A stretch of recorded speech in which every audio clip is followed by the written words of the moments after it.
Welcome back, you're watching Overdrive. We're almost at the end of 2012, a year that will be remembered for a lot of things, including the most competitive and action-packed season of Formula One racing we've seen in a long time. Now, a couple of weeks ago, on the sidelines of the Sidwin Festival of Speed, I met up with Karun Chandok, India's de facto motorsports ambassador to the world, and obviously the topic of discussion had to be Formula One in 2012 and the season ahead in 2013. Take a look. Karun Chandok, what a year it's been for you, especially since you've gotten back to active racing this year. Must have been fun. Yeah, it's been great. I mean, to do the Le Mans 24 hours and to finish in the top six was a fantastic way to really start my career in sports car racing.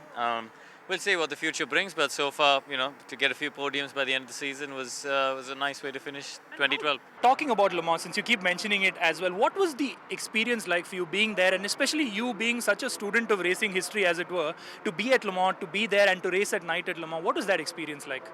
I mean, Le Mans is such a unique event. As a single event for an audience, you don't have anything bigger. You have 300,000 people there the weekend.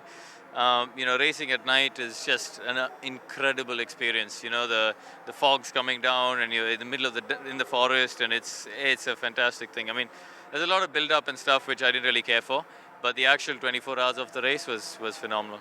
Now moving to Formula One, I know when you weren't racing, you were busy commentating for all of us here in India as well. What a season this has been for F1, and when Ferrari started the season that far off the pace, did you think Fernando would be able to take it to the last race of the season?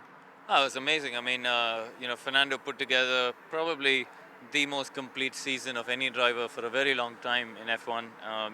He was just relentless and consistent. Probably made only one mistake, which was in Suzuka, where he collided with Kimi off the start. It was incredible. But, fair dues to Sebastian and the team. Formula One is a team sport, and Sebastian and the team came up with a good update in Singapore, and from there on, the Red Bull was the strongest car. And in 15 years' time, I think we will look back and look at Sebastian as an all-time great. To be a triple world champion is very, very special. Who had the fastest car on pace? Because at various points of the year, it looked like it was McLaren, it looked like it was Red Bull, and then of course Jenson went and won in Brazil. Who had the pace this year? I think if you take across the 20 races, you'd have to say that McLaren had the best car. Unfortunately, they just didn't have the reliability or the luck when it mattered on the Sundays. They had good reliability Fridays and Saturdays, but when the points count on Sunday, it didn't happen. And you'd have to say Lewis, obviously, they had the fuel problem in Barcelona, didn't finish Singapore, didn't finish Abu Dhabi, puncture in Germany. Those are all races that he could have and potentially should have won.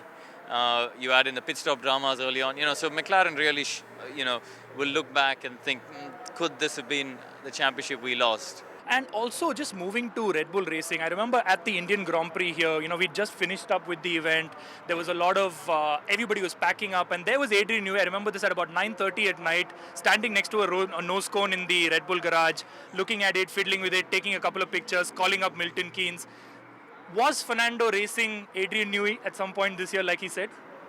Yeah, I mean, as I said, Formula One is a team sport, and I think, Adrian has done a tremendous job. And, clearly in this era, he's the clear number one in terms of aerodynamics, and we are in an aerodynamic era.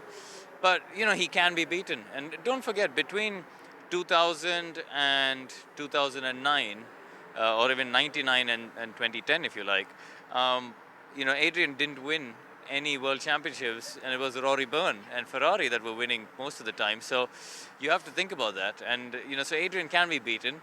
It just takes a very, very special man to beat him. And a quick word on Michael Schumacher, 3 years with Mercedes now. Looking back to the glorious legacy he left at Ferrari, how would you rate Michael's 3 years here? Michael, obviously 2010, I think was very difficult for him. But, if you look through 2011, 2012, he looked very, very strong compared to Nico. And, I think 2012 he was actually 10-10 in qualifying, and he had a lot of bad luck early on in the season. But I think the problem was for Michael, and for Mercedes, they didn't see a long-term future with each other. I don't think he was ready to commit for 3 or 4 years in the way that Lewis potentially could. So it's a shame. I think the whole of F1 would have liked to have seen Michael Schumacher win one more race before he left. It didn't happen. Such is life. And Karun, now talking just about 2013, I know it's perhaps a bit too early to talk about 2013, but Ferrari, if they get their act together, one more year with the technical team they have should be strong as well. You can never count out Red Bull or McLaren. How do you see things going in 2013? I think Sebastian has to start as the favourite, coming off the back of 3 World Championships, and he's obviously got all the ingredients there, same team, same people, same engine gearbox, all of it's the same. So there's no reason why he shouldn't be the favourite next season. I think the only man who could possibly stop him is Fernando, and all that depends on whether Ferrari can come out the box with a competitive car. So they've got a tough winter ahead of them. And what's plans for Karun in 2013? You've had a great first year with JRM Motorsports. Is it now sports cars and endurance racing for the foreseeable future? What can you tell us? We'll wait and see. I mean, I'd like to obviously see what options there are in F1, but it's very difficult without the sort of required commercial backing. So we're trying to see what's possible.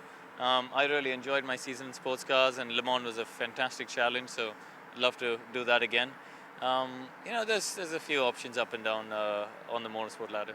All right, thank you so much for joining us, Karun, and good luck for 2013. Thanks very much.